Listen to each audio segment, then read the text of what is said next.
Bonjour, je vais vous présenter le cours de Cestode à l'état de l'affaire. Donc, c'est un cours qui est un peu long, mais on va le simplifier, Inch'Allah. On commence par une petite introduction.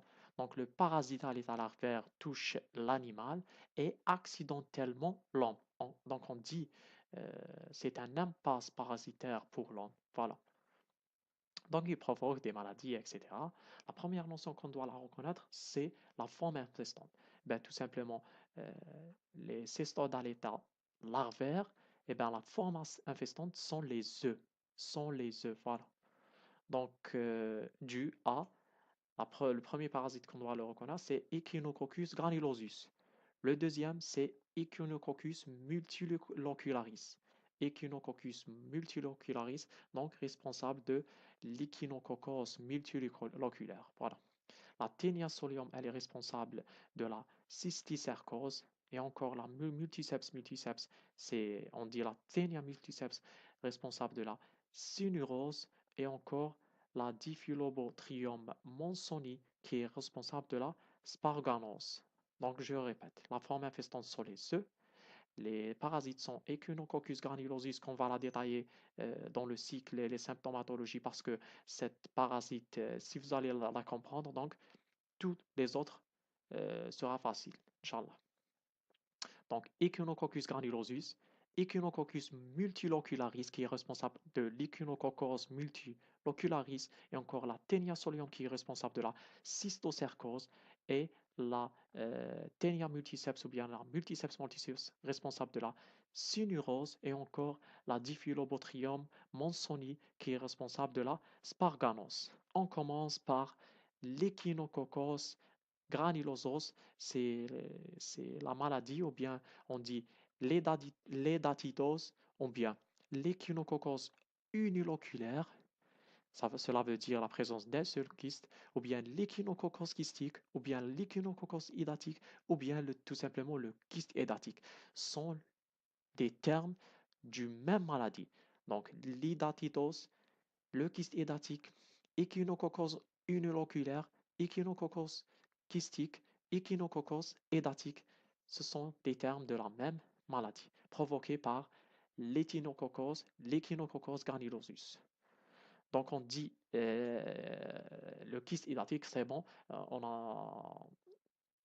a pu savoir les autres termes, donc on parle maintenant du kyste hédatique. Lorsqu'on parle du kyste hédatique, eh bien, tout simplement, c'est le nom de la maladie. Le kyste hédatique, ou bien l'édatidose, eh bien, c'est une helminthiase. Donc, c'est une maladie provoquée par les helmintes. Zoonose causée par une larve qui est la fameuse Echinococcus granulosus. Donc, on veut savoir qui est l'hôte définitif. Ben, tout simplement, les hôtes définitifs sont les canidés, donc, qui est une famille de l'ordre des carnivores, principalement les chiens. Donc, qu'est-ce que vous devez retenir? Que l'ordre définitif, c'est le chien. Les autres intermédiaires sont les moutons surtout, les bovins, l'homme, et encore même les omnivores. Donc, on dit que l'autre intermédiaire sont les herbivores, principalement le mouton, et les omnivores. Le terme omnivore, c'est tout simplement, sont les animaux qui mangent les aliments, sont les animaux qui mangent les aliments animaux ou bien végétal. Donc, ils mangent tout, omnivore, voilà. Donc, pour la position systématique ou bien la classification ou bien la taxonomie, donc, il faut savoir que la classification est la même pour toutes les parasites. Granulosus, multilocularis, et encore la Taenia et multiceps et Diphyllobotrium mancini. Diphyllobotrium mancini. La classification, c'est la même. Donc, le changement se voit dans le genre et le genre et la famille, voilà. Donc, ce sont des helminths ou bien des métazoaires. Donc, on dit ce sont des helminths. Des platyhelminths veut dire tout simplement platyhelminth. Donc, le mot est composé de deux platyhelminths. Et ben, ce sont des vers plats, cestodes, cyclophilidés, tinea et encore Echinococcus granulosus. Donc la taxonomie, c'est la même. Le changement se voit au niveau du genre et encore la famille. C'est l'Echinococcus granulosus. Les autres, helminth, platyhelminth, cestodes, cyclophilidés et tinea sont toujours les mêmes. Donc pour la classification, c'est à retenir. La morphologie. Donc pour ne pas perturber, donc on sait qu'on est dans le chapitre, ou bien tout simplement on est dans le kyste édatique ou l'édatidose. Donc on commence par la morphologie. Et bien, il faut savoir que l'Echinococcus granulosus présente deux adultes, la forme œuf et encore la forme adulte. Et bien, tout simplement la forme œuf, qui est à peu près de taille 30 jusqu'à 40 micromètres, eh ben, c'est la forme infestante. On a dit ça dans l'introduction que les formes infestantes des cystodes larvaires sont tout simplement les œufs. Donc, ces œufs, bien sûr, présentent un embryon hexaconte. Et bien, tout simplement, embryon hexaconte, cela veut dire qu'elle présente à 6 crochets. Voilà. Et embryon hexaconte, donc il présente 6 crochets. Donc, il faut savoir que les œufs sont éliminés avec les selles du chien et transportés par les voies aériennes et sont embryonnés à la pente. Donc, lorsqu'on dit embryonnés à la pente, donc on réfléchit directement à l'auto-infestation. Donc, l'homme peut se contaminer lui-même d'une façon continue. Voilà. Donc, l'auto-infestation veut dire l'homme va se contaminer lui-même d'une façon continue. Voilà. Donc on continue. Donc les œufs embryonnés ou bien les œufs embryophares sont caractérisés par l'auto-infestation et encore la résistance aux agents physico-chimiques tels que l'eau de Javel et la chaleur. On va détailler ça à peu près. Donc la chaleur jusqu'à la température de 56 degrés. Donc allez, ces œufs sont résistants à la chaleur de 56 degrés. Donc imaginez ça. Et encore à froid qui est moins 20 degrés pendant une semaine, au formol plutôt, au formol pendant une semaine et encore à l'eau de Javel. Donc on dit euh, les œufs, ces œufs, tout simplement, je vais récapituler. Ces œufs, à peu près 30 à 40 micromètres, elles présentent des embryons hexacontes, veut dire à 6 crochets. Donc, c'est la forme infestante qui est ingérée par Péros. Encore, elles ont des caractéristiques, par exemple, euh, euh, ils sont dites auto-infestation, donc embryonnés à la pente. Encore, elles sont émises ou bien elles sont éliminées avec les selles dans le milieu extérieur. Et encore, elles sont résistantes aux agents physico-chimiques tels que le chavel, la chaleur, etc. On parle maintenant de la morphologie de la forme adulte. Eh bien, tout simplement, la forme adulte, elle est retrouvée dans l'intestin grêle de l'hôte définitif qui est le chien. Donc, la forme œuf, elle est éliminée avec les selles du chien dans le milieu extérieur. La forme adulte, elle est retrouvée dans l'intestin grêle de l'hôte définitif qui est le chien. Alors, à peu près la taille de 3 jusqu'à 4 millimètres. Donc, elle présente trois parties. La tête, qui est nommée le scolex, le cou fin et en cours le corps de Téniac qui est la strobile. Je répète, tête, c'est le scolex, le cou et encore le corps qui est le strobile. Donc il faut savoir que la tête présente deux ranges de crochets. Donc les crochets sont dites les organes de fixation et elles présentent encore quatre ventouses. Voilà, donc la tête présente deux rangées de crochets et encore quatre ventouses. On a encore un cou qui est fin et le strobile ou bien le corps qui possède 2 à 4 anneaux. Donc, comme on voit dans l'image, il présente 2 à 4 anneaux et une anneau ovigère. Donc, l'anneau ovigère qui est à peu près le 2 tiers du corps. Donc, anneau mûr ovigère, donc, qui contient plusieurs œufs. Euh, Ovigère, tout simplement, veut dire mâle et femelle en même temps. Voilà. Elle est bisexuée. Je récapitule pour la forme adulte. Donc, retrouvé dans l'intestin grêle de l'ordre définitif qui est le chien, 3 à 4 millimètres, présente trois parties. La tête qui est le scolex, le cou qui est fin et le corps qui est le strobile. Donc, la tête ou bien le scolex présente deux rangées de crochets, qui est dite l'organe de fixation, quatre ventouses, le cou qui est fin et le strobile possède 2 à 4 anneaux et un anneau ovigère. Donc, l'anneau ovigère qui présente les deux tiers inférieurs du corps. Donc, on dit anneau ovigaire, il contient plusieurs, plusieurs E. euh, donc, il est dit ovigaire, cela veut dire bisexué, présente encore. Le corps présente un port génital. Voilà la structure comme vous voyez dans l'image. Donc, on passe au cycle. Le cycle est divisé en deux. Le cycle naturel qui est sauvage et le cycle accidentel qui est chez l'homme. Donc, si vous allez comprendre bien ce cycle de la Echinococcus granulosis, ben, tout simplement, les autres cycles des d'autres cestodes larvaires eh ben, vont, vont, vont être plutôt très faciles. Donc, le cycle naturel ou bien le cycle sauvage, on commence par l'ordre définitif, qui est le chien. Donc, on sait que le chien euh, présente la forme adulte au niveau de l'intestin grêle. Donc, au niveau de l'intestin grêle, on retrouve euh, la forme adulte, on a dit ça dans la morphologie. Donc, lorsque la forme adulte arrive à la maturité, on dit parvue à la maturité, donc cela veut dire que la forme adulte devient mature. Le dernier anon se détache et il est rejeté avec les déjections. Donc voilà, la forme adulte. Le dernier anneau qui est l'anneau ovigère, voilà, l'anneau ovigère se détache et s'élimine, il va être éliminé avec les selles dans le milieu extérieur. Voilà, élimination des selles qui présente l'anneau mûr ovigère. Et bien cet anneau va se liser. On a dit dans la morphologie, l'anneau mûr présente plusieurs œufs. Voilà.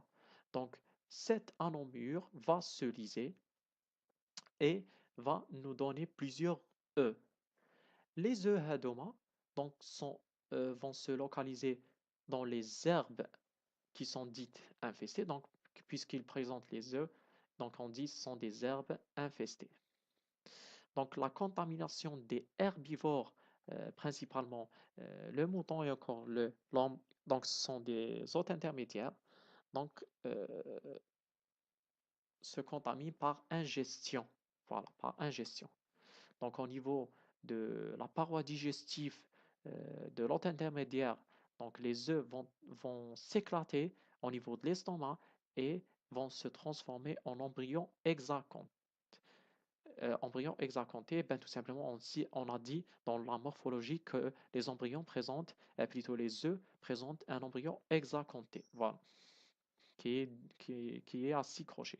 Les embryons hexacontés, ils vont traverser la paroi intestinale grâce à leurs crochets. Donc, on a vu que les embryons présentent des crochets, à 6 crochets. Donc, vers l'intestin grêle, donc, puis vers la veine, ou bien la circulation portale vers le foie. Donc, cette édatidose touche le foie 90%, plutôt 80%. Les embryons hexacontés vont devenir des larves édatides et encore, elles touchent les poumons d'un pourcentage de 10 à 15% pour devenir des larves édatiques. Donc, on dit que le développement au niveau du foie et du poumon sont développement lent et calme et tranquille. Donc, elle dure à peu près quelques mois jusqu'à quelques années et encore peut toucher la tête de l'enfant. Voilà, peut se localiser dans la tête de l'enfant. Puis, par exemple, lorsque l'homme voit que ses organes, par exemple le foie, les poumons sont infectés, bien sont infectés, donc il va les éliminer dans des sachets, dans les ordures tout simplement, et le chien le chien tout simplement va les dévorer, ces viscères, qui ont dit, bien sûr, j'ai oublié de vous dire une petite information, que les organes, le foie, le poumon et encore le cerveau des animaux, bien sûr, des moutons principalement, sont dits des viscères édatifères. Édatifère veut dire présente le kyste édatique. Donc, lorsque le chien va les dévorer, va les ingérer, ben, tout simplement, il, il est contaminé à partir du mouton qui est l'hôte intermédiaire. Donc voilà, le chien va les, les avouer, les dévorer tout simplement, et le cycle va euh, se, se refaire. Voilà. Donc après 40 jours, la larve édatique au niveau de l'intestin grêle devient la forme adulte et le cycle euh, se revoit, se répète tout simplement. Donc pour ne pas euh, laisser les choses euh, pour ne pas laisser les choses euh, difficiles. Voilà. Je vais récapituler le cycle. Voilà, le cycle. Le chien qui est l'hôte définitif présente la forme adulte dans l'intestin. C'est la première étape. Lorsque la forme adulte parvient à la maturité, donc elle acquise sa maturité, elle va libérer le chien, lorsqu'il libère les selles dans le milieu extérieur, et bien tout simplement, le dernier anneau, il va se détacher de la forme adulte et il va, euh, il suit les selles, et bien il sera éliminé avec les selles de chien dans le milieu extérieur. Le dernier anneau est nommé l'anneau mûr ovigère. Il va se liser dans le milieu extérieur. Il présente plusieurs œufs. On a dit ça déjà. Les œufs vont se disséminer au niveau des herbes infestées.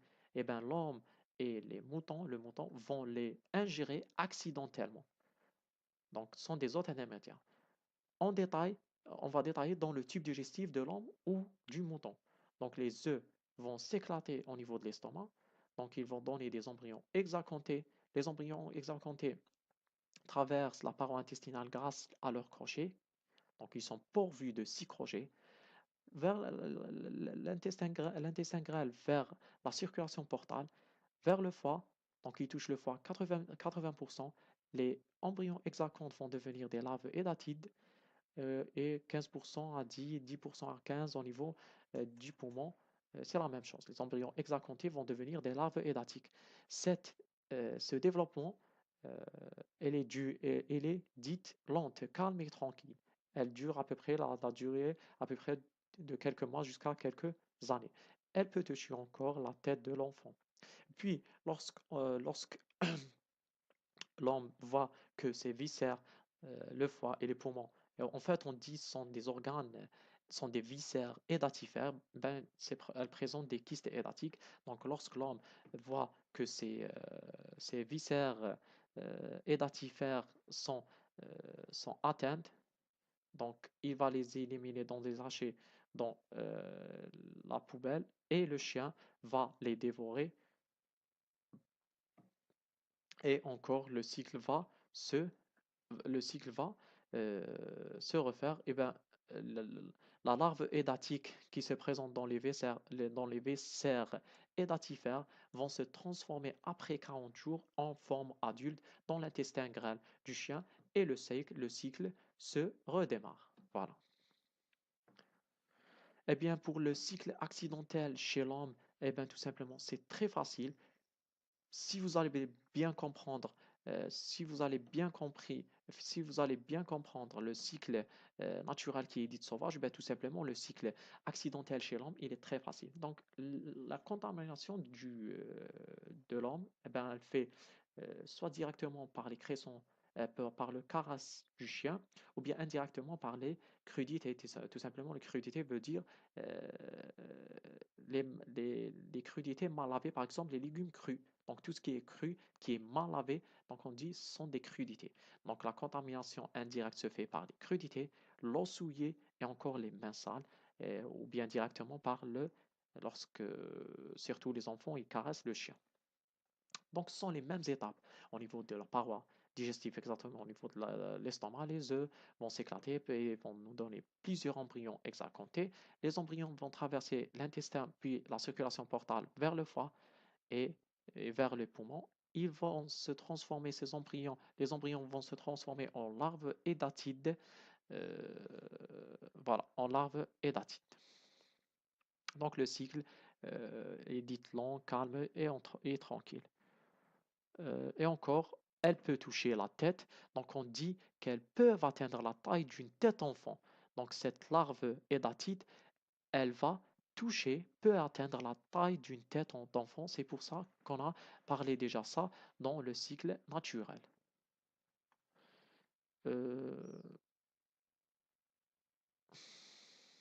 elle peut toucher plusieurs organes, par exemple le cœur, la thyroïde, le cerveau, l'œil, la rate, les muscles, la peau, l'os, etc. Donc, il faut faire attention lorsque vous diagnostiquez le patient. Une petite information, je l'ai récoltée, donc je vais vous lire rapidement. Après, on va expliquer.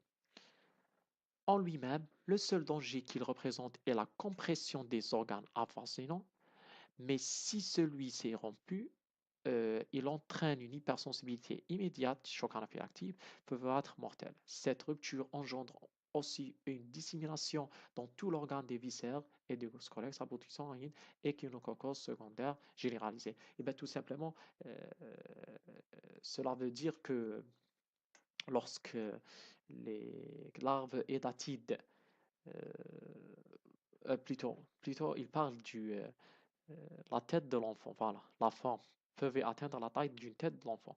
Donc, lorsque la larve édatide présente au niveau de la tête de l'enfant, donc peut atteindre la taille d'une tête d'enfant, donc elle peut faire la compression des organes avoisinants, donc provoque une hypersensibilité immédiate, qui est le choc anaphylactique qui peut être mortel. C'est ça euh, l'information générale. Et bien, je répète, on a dit que euh, l'embryon hexaconté va traverser plusieurs organes, principalement le poumon et le foie. Et ben, on a dit, et encore peut toucher le cerveau, et il présente une taille qui est à peu près la tête de l'enfant. Lorsque cette larve édatique euh, présente une taille d'une tête d'enfant, elle peut se compresser les autres organes. Donc, elle provoque tout simplement une hypersensibilité immédiate qui est le choc anaphylactique. Et encore, elle peut aboutir à un échinococcose secondaire généralisé. Cela veut dire dans tous les organes. Voilà, tout simplement. J'espère que vous allez bien euh, compris le cycle. On passe maintenant, si vous n'avez pas bien compris, eh bien, laissez les commentaires. Merci. On passe maintenant au kyste hédatique. Eh bien, la structure du kyste hédatique, ou bien la larve, ou bien l'édatide, eh bien, elle présente tout simplement une adventice qui est dite périkystique. Donc, elle entoure tout le kyste, donc elle est dite périkystique. Elle présente le cuticule interne, qui est la membrane interne, ou bien la membrane prolifère, on dit, c'est l'organe noble du kyste. Elle présente encore le cuticule externe, qui est la membrane externe. Le rôle, c'est la filtration. Et encore, elle présente le liquide hédatique et les vésicules filles contenant le scolex, qui est la tête de ténia. Je répète, la morphologie du kyste hédatique. Donc, l'adventice, c'est la membrane périkystique. On a encore le plan de clivage chirurgical. La cuticule externe, c'est la membrane externe, c'est le rôle de filtration. Le liquide hédatique, la cuticule interne, c'est la membrane interne ou la membrane prolifère, c'est l'organe noble. Et encore les vésicules filles qui contiennent le scolex. Donc, elle est toujours mise sous tension. Donc, dans le liquide hépatique, qui est l'eau de roche, normalement, il y a l'eau de roche. On retrouve, lorsqu'on fait un examen, un bilan, on trouve les protéines, les glucides, les lipides, les aminos, acides, encore les sels minéraux. Voilà. Tout simplement, les éléments du kyste baignent dans un liquide, c'est l'eau de roche qui est composée de. Voilà. Donc, ce liquide hédatique, c'est quoi, tout simplement? Le liquide hédatique ce liquide hédatique où baignent les vésicules filles, ce liquide contient quoi? C'est tout simplement l'eau de roche. Il contient les protéines, les lipides, les aminoacides et encore les sels minéraux. Donc, il ne faut pas ponctionner le kyste. Eh bien, kyste sous tension, éclatement facile, polykystose, la polykystose. Donc, on fait sous tension tout simplement, il va s'éclater rapidement. Pour la répartition géographique, tout simplement, elle est dite cosmopolite. Elle touche, elle est présentée, bien, elle est localisée au niveau de l'Amérique du Sud, l'Argentine, exemple, l'Afrique du Sud et de l'Est, et encore l'Asie. Donc, une petite remarque, donc il faut savoir que la répartition géographique euh, des pays, par exemple des pays hors de l'Algérie, eh ben, il faut les les mémoriser parce que tout simplement, nous, aujourd'hui, on sait que la plupart, bon, ce n'est pas la plupart, mais il y a des commerçants, il y a des gens euh, qui voyagent ben, tous les semaines ou tous les mois afin de faire ces business, et ben, tout simplement, il faut il faut avoir une idée sur la localisation, bien la répartition géographique des parasites, parce que tout simplement, le patient peut se parasiter par l'un des parasites qu'on connaît dans un pays qui est donné dans le coup, tout simplement. Donc, il faut voir une idée principale, donc la répartition géographique euh, de l'Echinococcus granulosus, c'est l'Amérique du Sud, l'Asie et encore l'Afrique du Nord et de l'Est. Ce que nous intéresse, c'est l'Algérie. Eh ben, tout simplement, l'Algérie est classée le cinquième pilier endémique mondialement. On retrouve principalement dans les autres plateaux. Donc, lorsque un patient vient pour consulter pour des manifestations cliniques qu'on va les citer plus tard, donc, et donc, il vous dit que je suis de Djelfa, bien de Sétif ou bien Saïda. Donc, il faut tout simplement penser à l'Echinococcus granulosus. Eh bien, on dit que l'Echinococcus granulosus, elle est retrouvée principalement dans les autres plateaux. Voilà. Pour la clinique, on passe de la clinique, on commence par le kyste hédatique du foie ou bien l'hédatitose du foie. Donc, le patient va présenter une hépatomégalie apéritique. Et bien, tout simplement, le terme apéritique veut dire sans fièvre. Elle est dite calme, silencieuse. Donc, on a un soulèvement du copule diaphragmatique droit en brioche. Donc, le copule diaphragmatique droit, on voit qu'il est en forme de brioche. Donc, une hépatomégalie, soulèvement du copule diaphragmatique droit en brioche. Et encore une urticaire. On aura une hyperionosophilie, une hyperiosinophilie et encore la rupture si les kystes vont se rupturer.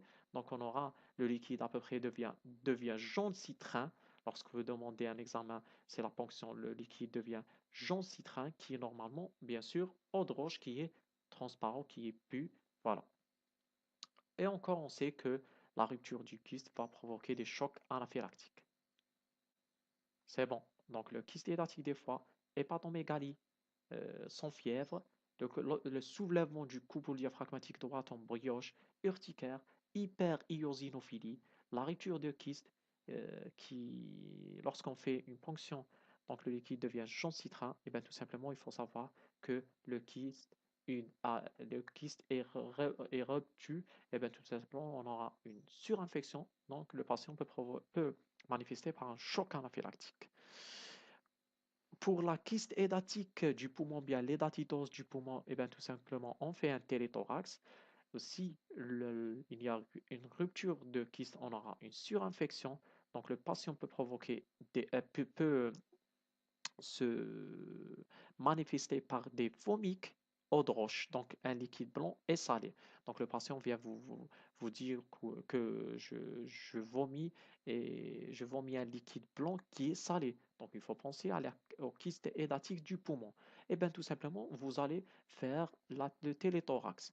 Euh, le téléthorax, vous allez voir un obus ou bien boulon, un boulet de canon au niveau du poumon. Donc vous allez voir un obus ou bien un boulet de canon au niveau du lobe infecté.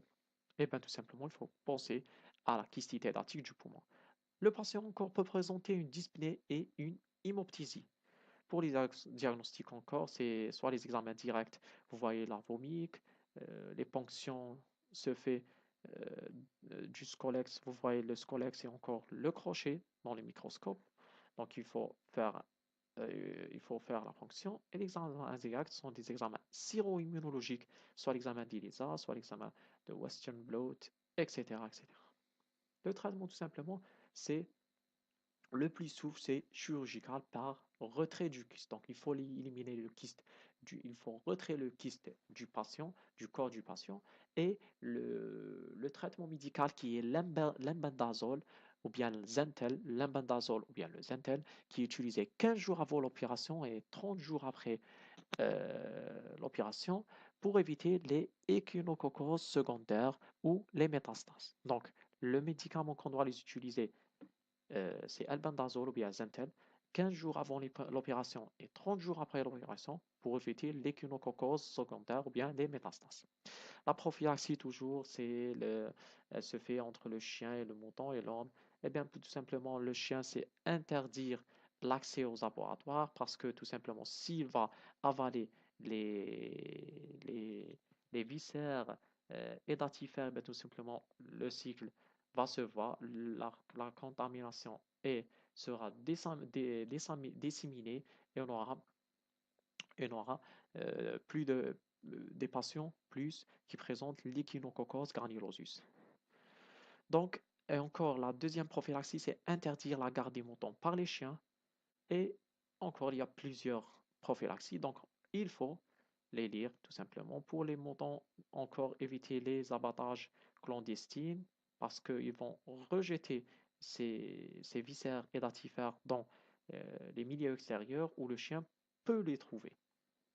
Il y a plusieurs prophylaxies, donc pour le mouton et encore pour l'homme, tout simplement, c'est la sensibilisation et l'éducation sanitaire et encore éviter le contact avec les chiens, surtout les enfants. On passe maintenant au échinococcus alvéolaire multiloculaire. Donc, c'est le nom de la maladie. Échinococcus alvéolaire multiloculaire. L'adulte, la forme adulte, c'est Echinococcus multiloculaire. La forme larvaire, c'est larve multiloculaire. On passe rapidement du cycle. Donc, le cycle, puisqu'on a parlé déjà le cycle dans l'Echinococcus granulosus, et bien tout simplement le kyste, le cycle dans l'échinococcus alvéolaire, ben, tout simplement, il est très facile euh, parce que si vous allez bien comprendre le cycle dans le chapitre de l'Echinococcus granulosus, ben, tout simplement sera facile dans le multilocularis. Voilà. Donc, c'est le changement. Donc, on va faire un petit changement. Au lieu qu'on parle du chien, on va parler du renard. Et au lieu on parle des moutons, on parle des rongeurs campagnols. Ce sont des rongeurs sauvages qui se trouvent au niveau de la campagne. Donc on commence. Il faut savoir que l'Echinococcus multilocularis vit dans l'intestin grêle dans des renards. Voilà, la forme adulte. Donc, comme on a dit, l'Echinococcus granulosis, qui est la forme adulte, vit dans l'intestin grêle du chien, et encore la forme adulte vit dans l'intestin grêle du chien, euh, et encore peut se trouver au niveau du chat, et plutôt le renard, le chien, le chat et encore le palette. Donc, lorsque la forme adulte va parvue sa maturité, donc les anneaux mûrs ovagènes vont s'éliminer dans le milieu extérieur avec ces selles. Donc, la lise des anneaux mûrs ovagènes va libérer les œufs embryonnés. Les œufs embryonnés qui sont présentés ou bien retrouvés dans les milieux des grains et des plantes, ils sont ingérés, bien sont mangés par la rongeur, cette rongeur, qui est l'hôte intermédiaire. L'hôte intermédiaire, au niveau du tube digestif de l'hôte intermédiaire, qui est la rongeur, va se transformer les uns en embryons. Les embryons vont se localiser au niveau du foie à 100%, donc ils ne touchent jamais les poumons. Donc on dit elle va transformer en larve multiloculaire. Donc l'homme est euh, la contamination de l'homme se fait accidentellement. Donc je ne vais pas répéter le cycle parce que tout simplement, si vous avez bien compris le premier cycle, donc ce deuxième cycle sera très facile, euh, tout simplement. Donc on continue à parler à l'homme intermédiaire qui est contaminé accidentellement. C'est ingérer les œufs. Directement, on ingère des fruits sauvages contaminés. C'est les fraises, des pois. Ben, tout simplement, il faut donner, il faut sensibiliser les gens qui mangent de la fraise, des pois. Ben, tout simplement, il faut, soyez prudents. Il peut manifesté par l'Echinococcus multilocularis. Donc il faut faire attention. Donc on dit que l'homme est contaminé accidentellement, soit direct, soit d'une façon indirecte. J'ai tout simplement direct, c'est manger ou ingérer les fruits sauvages contaminés, ou indirect, c'est surtout pour les chasseurs qui chassent les renards. Voilà. Pour la taxonomie, je vais répéter la taxonomie très simplement. Donc, euh, helminth, platyhelminth, cestode, cyclophilidés, ténia et Echinococcus multilocularis. Voilà. Pour la clinique, ou bien la répartition géographique, elle est, elle se trouve au niveau de l'Europe, l'Amérique du Nord et l'Asie. Ben, tout simplement, il faut penser à l'Echinococcus granulosus, l'Echinococcus, je m'excuse, l'Echinococcus multilocularis. Pour la clinique, on aura des hépatomégalie comme la première, mais elle est douloureuse, elle est fibrile avec un ictère, donc il faut penser à un cancer du foie. Elle présente encore des tumeurs, donc puisqu'on a dit un cancer donc tumeur, donc le kyste de larve émet de prolongements raciments, euh, les prolongements raciments euh, donc contenant un liquide gélatineux avec métastase au niveau du système nerveux et au niveau pulmonaire. Une hypereosinophilie toujours et des urticars. Donc, dans le cas de l'Echinococcus multilocularis, donc une hépatomégalie qui est douloureuse, fibrile ou avec ictère, donc il faut penser au cancer du foie. On a dit tumeur encore euh, qui, se, qui peut toucher le système nerveux et le poumon. Hypereosinophilie et des urticars. Pour le diagnostic, soit direct, c'est échographie du foie. Donc, lorsque le patient vous dit que je souffre d'une douleur de foie et vous calculez l'index thérapeutique, l'index du foie, l'index de l'hépatomégalie, voilà. euh, vous trouvez une hépatomégalie, ben, tout simplement, il faut faire une échographie du foie et rechercher des vésicules fines dans des pièces opératoires. Pour l'indirectement, c'est euh, la sérologie, l'examen exorologie. Pour le traitement, c'est médical. euh, pour le traitement, c'est chirurgical et encore médical, c'est imbaldazole encore euh, ou Béazentel qui va réduire le nombre des métastases. Voilà, tout simplement. Je récapitule. Échinococcus alvéolaire, la forme adulte c'est Multilocularis, la forme larve c'est larve Multilocularis. Taxonomie c'est Alment, Platyhelminth, euh, Platyhelminth, Cyclophilidés, Cestode, Cyclophilidés, Ténia, Echinococcus Multilocularis. Le cycle, c'est le renard, l'ordre définitif, et l'ordre intermédiaire sont les rongeurs campagnols.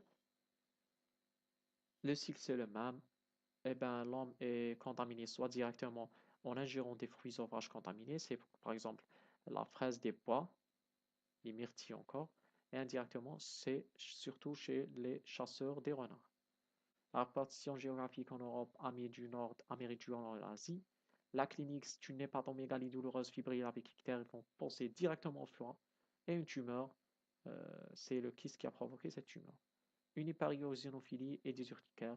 Donc, le diagnostic direct, c'est l'échographie du foie et recherche des vésicules filles dans des postes opératoires, bien directement, c'est la sérologie pour le traitement qui est tout simplement chirurgical et médical, c'est l'ambendazole qui va réduire le nombre des métastases. On passe maintenant à la cysticercose. La cysticercose, elle est due à un parasite, un cystode larvaire qui est la Taenia solium. La Taenia solium, c'est la forme adulte, c'est l'ordre définitif, c'est l'homme. Et la forme larvaire, c'est la Cysticercus cellulosée. La Cysticercus cellulosée. L'autre intermédiaire, c'est le porc. Eh bien, le cycle. Tout simplement, il faut savoir que l'homme peut s'infecter de deux manières. Soit par les œufs mûrs ovigènes de ténia, par l'alimentation, l'os souillé, etc. Donc, au niveau du tube digestif, toujours l'estomac, les œufs vont se transformer en embryons hexacantés vers les tissus cibles. Ils vont se localiser vers les tissus cibles qui sont principalement le système nerveux, le muscle, la peau, l'œil, etc. Puis, dans ces systèmes, l'embryon hexacanté va se transformer en cysticercose cellulosée, qui est la larve édatique. Bien sûr, à peu près la durée, bien sûr, après plusieurs mois, plusieurs années, ils vont se calcifier. Bien, la deuxième étape, la deuxième méthode la deuxième manière de l'infection de l'homme, c'est l'auto-infection par péristaltisme inverse. C'est par exemple lorsque l'homme fait un vomissement, par exemple. Donc, on dit c'est un péristaltisme inverse. C'est le rejet par la bouche, tout simplement. Donc, il va libérer quoi? Il va libérer les œufs. Donc, c'est une auto-infestation. Voilà.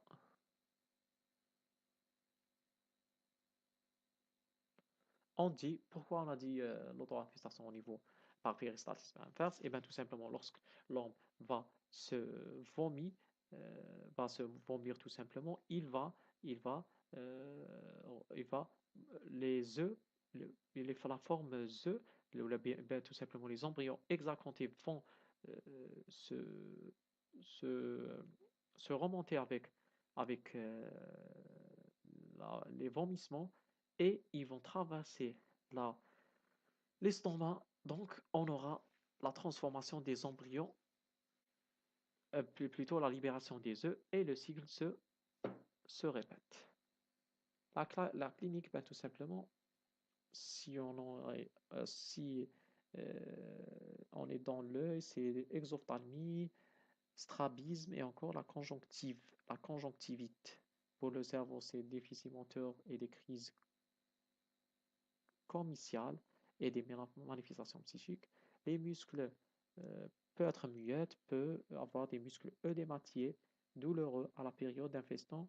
Après quelques années, euh, la cysticercose, elle va se calcifier. Et ce cutané le plus souvent, elle est muette plutôt. Donc, dans le muscle, euh, le patient peut présenter des nodules indolores sans les muscles. Et le déficit moteur, on a dit ça dans le système nerveux. Le traitement, c'est encore un benzodiazépine. Pour les diagnostics, une hypereosinophilie, le diagnostic sérologie il est dit régulièrement positif et la classification à la radiologique des différents organes. Donc c'est bon. La cystocercose, la forme adulte à la ténuation numéro définitive selon la larve, c'est Cystocercus cellulosé, c'est l'intermédiaire, c'est le porc. Le cycle pour l'homme peut s'infester par deux manières, soit les œufs mûrs par l'alimentation, euh, soit par l'auto-infestation. Par exemple, le péristaltisme inverse, c'est lors de vomissement. Pour la clinique, on a parlé de ça, le traitement à baldazole, Zinterc, etc. On parle maintenant de la synurose. La synurose, eh ben, tout simplement l'adulte, c'est Tinea multiceps multiceps. Le définitif, c'est le chien. Et la larve, c'est la Cynorus cerebralis. Cynorus cerebralis. Et l'autre intermédiaire, c'est toujours le mouton. Donc le chien va se contaminer directement l'homme ou bien indirectement, ou bien l'homme est contaminé indirectement par l'aliment souillé.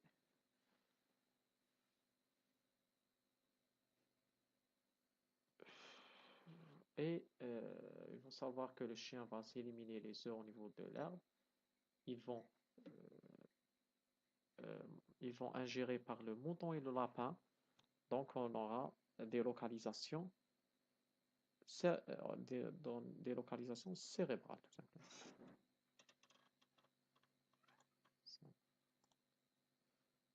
On continue. Donc le cycle, tout simplement, c'est le même cycle de l'Echinococcus granulosis. Le chien, il présente la forme adulte, c'est la Tinea multiceps multiceps au niveau de l'intestin grêle. Lors de la parvue à la maturité, Donc, ils vont euh, éliminer dans les selles, ils vont éliminer la forme adulte qui c'est l'anneau ovigaire. L'anneau ovigaire va s'éliminer avec les selles dans le milieu extérieur. Dans le milieu extérieur, ils vont se liser, présentent plusieurs œufs. Ces œufs vont ingérés par les moutons de lapin, donc traversent toujours au niveau de l'intestin, au niveau de l'estomac, c'est l'éclatement des œufs, libération des embryons hexacantés, ils vont se localiser au niveau du cerveau, et l'homme peut s'infecter, bien peut se contaminer directement par le chien, et indirectement par les aliments souillés, tout simplement. Voilà. La clinique, pour la répartition géographique, c'est rare en Afrique Nord, en Afrique noire, en Europe et en Amérique. Les symptomatologies sous-cutanées, c'est un nodule indolore, un nodule, et cérébrales sont des céphalées, obnubilation, la crise comiciale, une hypertension intracrânienne. Il peut donner donc le tableau d'une tumeur cérébrale. Donc, il faut savoir. Donc, il peut donner le tableau d'une tumeur cérébrale. Céphalée, obnubilation, crise comiciale, hypertension intracrânienne. Voilà. Encore, lorsque le patient, lorsqu'elle est localisée au niveau de l'œil, donc oculaire, au sein de l'humeur vitrée, en contact de la rétine. Donc, la symptomatologie se trouve au sein de l'humeur vitrée, en contact de la rétine. Pour le diagnostic, c'est post-opératoire et le traitement, c'est la chirurgie seulement.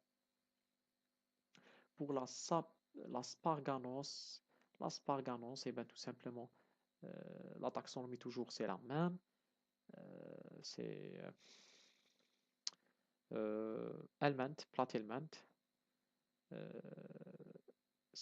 cestode, cyclophilidé, ténia, Diphyllobotrium mentionné, Diphyllobotrium mentionné. L'ordre définitif, c'est l'homme, l'ours, le chien et le chat. La larve, c'est Spargonium, c'est la Spargonium, on a parlé déjà ça dans l'introduction. La larve, c'est Spargonium. L'autre intermédiaire, le grenouille et la cyclopose poisson. Donc la contamination se fait par l'application de grenouilles parasitées sur l'œil. C'est le traitement donné par des médecins charlatans, voilà. Donc on dit c'est une contamination par voie transcutanée ou bien l'ingestion des grenouilles. Ben, tout simplement, le traitement c'est la chirurgie. La symptomatologie sont des formes oculaires, déterminent des tumefactions palpables, euh, palpable, voilà, palpépa et conjonctivale et de l'orbite. J'ai terminé avec ce cours. J'espère que vous allez bien le comprendre. Et si vous avez des questions, bien des idées, bien des explications plus claires, n'hésitez pas à les écrire et en commenter. Merci.